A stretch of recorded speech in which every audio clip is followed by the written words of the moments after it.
با افزایش سن بدن دچار تغییرات فیزیولوژیک زیادی می شود. یکی از مهمترین آنها کاهش توده و قدرت عضلات اسکلتی است. این پدیده که به نام سارکوپنی شناخته می شود، به ویژه در عضلات پاها بیشتر دیده می شود.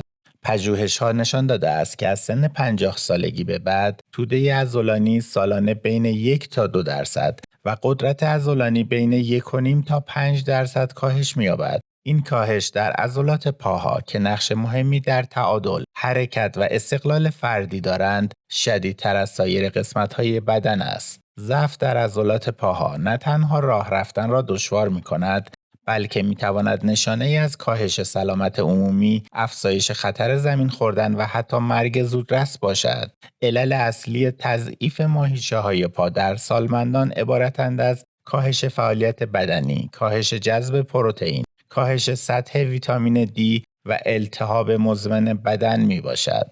سلام و درود به کانال تندرست خوش آمدید. خبر خوب این است که با انتخاب غذاهایی که میخورید میشود این روند را تا حد زیادی متوقف کرد. این غذاها سبب بهبود گردش خون، کاهش التهاب، محافظت از عصبها و بازسازی توده عضلانی میشوند.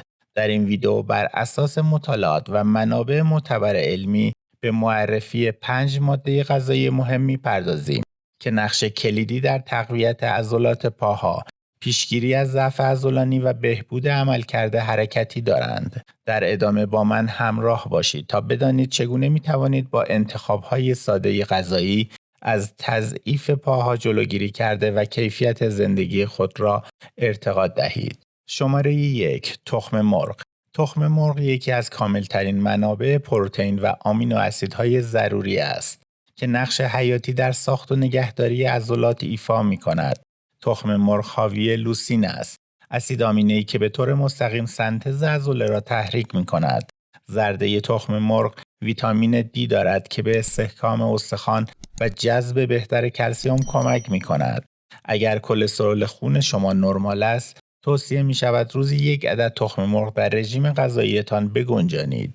تحقیقات نشان داده است که دریافت پروتئین کامل، به ویژه در وعده صبحانه، می تواند ساخت عضله را در سالمندان بهبود بخشد و باعث افزایش یا حفظ حجم عضلانی شود. ویتامین دی به طور خاص در پیشگیری از ضعف عضلانی مرتبط با سن نقش دارد. علاوه بر این، زرده تخم مرغ حاوی مواد مغذی مهمی مانند کلین و چربی‌های مفید است که در سلامت عضلات و عملکرد عصبی مؤثرند. پژوهشی که در ژورنال بالینی تغذیه آمریکا در سال 2008 منتشر شد، نشان داد که مصرف تخم مرغ همراه با تمرینات مقاومتی در سالمندان به بهبود قدرت عضلانی، به ویژه در اندام تحتانی یا پاها کمک می‌کند. همچنین تخم مرغ نسبت به سایر منابع پروتئین حیوانی گزینه اقتصادی و قابل دسترس و آسان هضم برای سالمندان است، به ویژه کسانی که اشتهای کمتری دارند یا دچار مشکلات گوارشی اند. شماره 2. ماهی‌های چرب مانند سالمون یا ساردین که سرشار از اسیدهای چرب امگا 3 میباشند. التهاب عضلانی را کاهش میدهند و به بازسازی بافت عضله کمک میکنند. همچنین دارای پروتئین با کیفیت بالا، ویتامین دی، ویتامین‌های B و مواد معدنی ضروری مثل پتاسیم و سلنیوم هستند که همه با هم به قدرت استخوان و عضله کمک می‌کنند. التهاب را کاهش می‌دهند و گردش خون را در اندام‌های تحتانی بهبود می‌بخشند.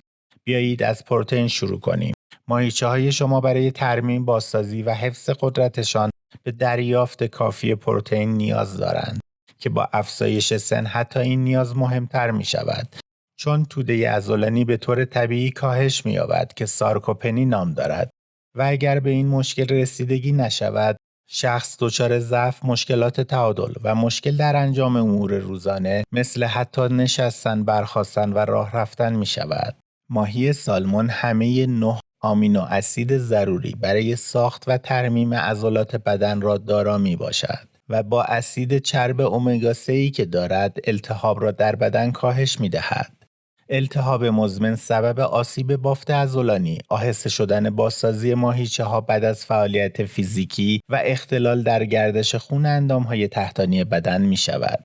التهاب در بروز مشکلات گردش خون مثل بیماری‌های عروق محیطی نقش دارد که سبب محدودیت خونرسانی به اندام‌های تحتانی می‌شود و در پاها احساس سنگینی، خستگی و سوزن شدن به وجود می‌آید. با افزودن سالمون به رژیم غذایی خود به کاهش التهاب و بازسازی عضلات خود کمک شایانی می‌کنید. در مطالعه‌ای که در ژورنال تغذیه بالینی آمریکا چاپ شد، عنوان شد که مصرف امگا 3 با افزایش حجم عضلانی در سالمندان مرتبط است. سالمون دارای ویتامین دی هم هست که نقش مستقیمی در عملکرد عضلات دارد. کمبود ویتامین دی سبب کاهش قدرت عضلات، مشکلات تعادل و افزایش خطر افتادن و سقوط در سالمندان می شود. از آنجایی که ویتامین دی به عضلات کمک می کند که پاسخ صحیحی به سیگنال های عصبی بدهند، بنابراین کافی بودن سطوح ویتامین دی در بدن به انقباض و انبساط عضلانی در طی فرآیندهای حرکتی روزانه کمک می کند. متاسفانه اکثر مردم به ویژه آنهایی که بیشتر وقت خود را در محیط‌های سربسته می‌گذرانند، ویتامین دی کافی از نور خورشید به دست نمی‌آورند و به کمبود ویتامین دی دچار هستند. اگر تا اینجا مطالب برایتان مفید بوده است، لطفاً کانال تندرست را سابسکرایب و ویدیو را لایک نمایید. شماره 3. سبزیجات برگسبز مثل اسفناج، کلم، جعفری.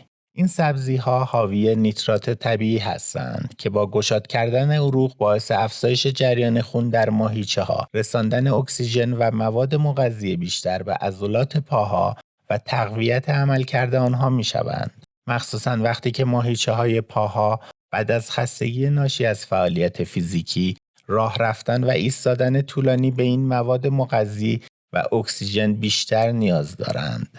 پژوهش‌ها نشان داده است نیترات موجود در سبزیجاتی نظیر اسفناج می‌تواند سبب بهبود قدرت و توده عضلانی به ویژه در افراد مسن شود. این سبزیجات سرشار از منیزیم و پتاسیم هستند که نه تنها به تنظیم عملکرد عضله و عصب و کاهش گرفتگی ماهیچه‌ها کمک می‌کنند، بلکه به جلوگیری از آسیب در حرکات معمول روزانه نیز کمک می‌کنند، مثل ایستادن، راه رفتن و بالا رفتن از پله‌ها. منیزیم نقش مهمی در انقباض و انبساط عضلات دارد. بدون منیزیم کافی عضلات شما دچار انقباض و اسپاسم‌های گاه و بیگاه می‌شود و حتی بعد از یک فعالیت سبک هم بازسازی نمی شود. و اگر کمبود منیزیم داشته باشید، فعالیت‌های ساده‌ای مثل چند قدم راه رفتن یا حتی بلند شدن از صندلی هم برای شما خسته کننده خواهد بود. منیزیم در جلوگیری از تحلیل ماهیچه‌ها در سالمندان بسیار مؤثر است. سبزیجات برگسبز به ویژه اسفناج این مشکل را حل می‌کنند. افزودن یک فنجان اسفناج پخته به رژیم غذایی‌تان 40% نیاز روزانه بدن شما را به منیزیم برطرف می‌سازد و این یک راه عالی برای دریافت منیزیم طبیعی از غذاهاست و شما را از مصرف مکمل بی‌نیاز می‌کند. از سوی دیگر پتاسیم هم به تنظیم سیگنال‌های الکتریکی در عضلات کمک کرده و سبب عملکرد صحیح آنها می‌شود و در واقع وقتی شما حرکت می‌کنید این پتاسیم است که در سلول‌ها تعادل مایعات و الکترولیت‌ها را برقرار می‌کند و سبب حرکت شما بدون مشکل می‌شود. کمبود پتاسیم سبب ضعف عضلانی، کند شدن رفلکس‌ها و حس سنگینی در پاها می‌شود که شما را به بی‌تحرکی بیشتر در طول روز وامی دارد. مصرف حدود 180 گرم یا یک فنجان اسفناج پخته به شما حدود 800 میلی گرم پتاسیم می‌دهد که نیاز روزانه شما را برطرف ساخته و پاهایی واکنش پذیر و قوی برای شما به ارمغان می‌آورد. اسفناج دارای مقادیر اندک اما مهمی از ویتامین کا، فولات و آهن است که همه با هم برای سلامت سلول‌های خونی کار می‌کنند. التهاب را کاهش می‌دهند و عملکرد مفاصل را سالم و نرم می‌کنند. با توجه به این خاصیت‌ها، اسفناج برای افرادی که در کل روز دچار ورم، خشکی یا خستگی عمومی پاها هستند، بسیار مفید و با ارزش است و بهترین بخش قضیه این است که اسفناج را می توانید در هر وعده غذایی نوش جان کنید. بنابراین اگر پاهای شما شروع به ضعیف شدن کرده است یا می خواهید قدرت پاهایتان را حفظ کنید، یکی از بهترین انتخاب‌هایتان اسفناج است. شماره 4. لبنیات غنی شده با ویتامین D و ماست یونانی. استخوان‌های سالم پایه عضلات قوی اند. اگر استخوان‌ها ضعیف شوند، عضلات هم دچار تحلیل خواهند شد. لبنیاتی مانند شیر و ماست یونانی غنی شده با ویتامین D به شما کلسیم، پروتئین و ویتامین D می‌دهند. ماست یونانی که به آن ماست چکیده نیز گفته می شود، نوعی ماست با بافتی غلیظ‌تر و میزان پروتئین بالاتر نسبت به ماست معمولی است. این نوع ماست با حذف بخش قابل توجهی از آب و لاکتوز ماست معمولی تهیه می شود که نتیجه آن افزایش تراکم مواد مغذی در هر وعده مصرفی است. یکی از ویژگی‌های بارز ماست یونانی محتوای بالای پروتئین آن است. در هر 170 گرم حدود یک پیمانه ماست یونانی بدون چربی حدود 15 تا 20 گرم پروتئین وجود دارد. پروتئین برای ساخت و ترمیم بافت‌های عضلانی به ویژه پس از فعالیت‌های بدنی یا تمرینات ورزشی ضروری میباشد. پاها دارای گروهی از بزرگترین ماهیچه‌های بدن هستند، مانند 4 سر ران، همسترینگ و ساق پا، که برای حفظ قدرت و عملکرد مناسب نیاز مداومی به مواد مغذی دارند، به ویژه اسیدهای آمینه ضروری موجود در پروتئین‌های با کیفیت بالا مانند ماست یونانی. علاوه بر پروتئین، ماست یونانی سرشار از کلسیم و پتاسیم نیز هست. کلسیم برای عملکرد مناسب عضلات و انقباض‌های عضلانی اهمیت دارد و پتاسیم در تعادل الکترولیتی و پیشگیری از گرفتگی عضلات نقش دارد. همچنین این ماست منبع خوبی از پروبیوتیک هاست که با بهبود سلامت روده جذب بهتر مواد مغذی را ممکن می‌سازند. برای کسانی که به دنبال تقویت ماهیچه‌های پاها هستند، مصرف منظم ماست یونانی به ویژه در وعده پس از تمرین می‌تواند به بهبود ریکاوری عضلات و افزایش توده عضلانی کمک کند. ترکیب ماست یونانی با منابع کربوهیدراتی سالم مانند میوه‌ها یا غلات کامل نیز می‌تواند یک وعده غذایی کامل و مؤثر برای عضله سازی باشد. اگر به هر دلیلی نمی‌توانید لبنیات مصرف کنید، از منابع گیاهی مانند بادام و سبزیجات برگ سبز استفاده کنید و در صورت نیاز مکمل مصرف کنید. شماره 5. چغندر. چغندر حاوی مقادیر زیادی نیترات است. در بدن نیترات به نیتریک اکساید تبدیل می شود که باعث گشاد شدن رگ‌ها و افزایش جریان خون به عضلات می شود. این فرایند کمک می کند اکسیژن و مواد مغذی بیشتری به عضلات پاها برسد، به ویژه هنگام ورزش یا پیاده روی.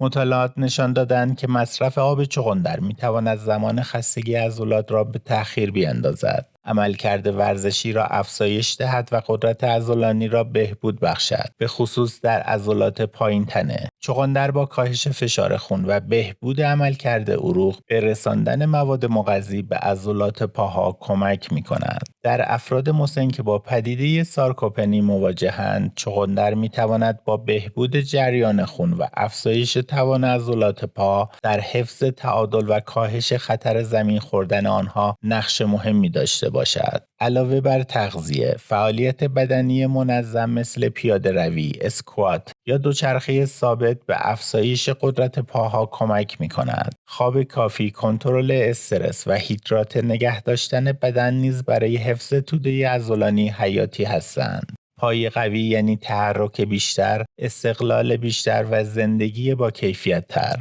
با رعایت یک رژیم غذایی مناسب و مصرف این 5 گروه غذایی می توانید از ضعف عضلانی پیشگیری کرده و سلامت پاهای خود را حفظ کنید. در قسمت کامنت ها بنویسید شما کدام یک از این غذاها را بیشتر مصرف می کنید. تا ویدئوی بعد شاد و تندرست باشید. بدرود.